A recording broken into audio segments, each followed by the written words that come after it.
We'll guide you through how to use the Wix Toolset to enhance your website. If you find this helpful, consider subscribing and liking the video. First, go to the Wix website and log into your account. Once you're in, head over to the dashboard of the site you want to work on. You'll find a menu on the left-hand side. Click on Dev Mode to access the Velo development environment. It's important to enable Dev Mode to fully utilize the Wix Toolset. Next, you'll see the editor open up with additional options. Look at the top menu and click on Add to explore the different elements you can integrate into your site. From here, you can add text, images, and even advanced tools like databases and APIs.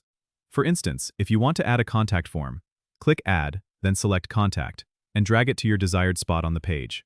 You can customize it further by clicking on the form and selecting Settings to adjust fields and design. Now, to use databases, click on Database in the side menu, and then Create New Collection. Name your collection and adjust permissions according to your needs.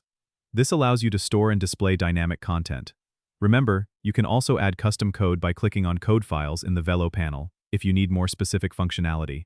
Don't forget to preview your changes by clicking Preview at the top right to ensure everything looks great. Finally, when you're satisfied with your updates, click Publish to make your changes live. This process gives you the flexibility to build fully functional and interactive websites directly within Wix.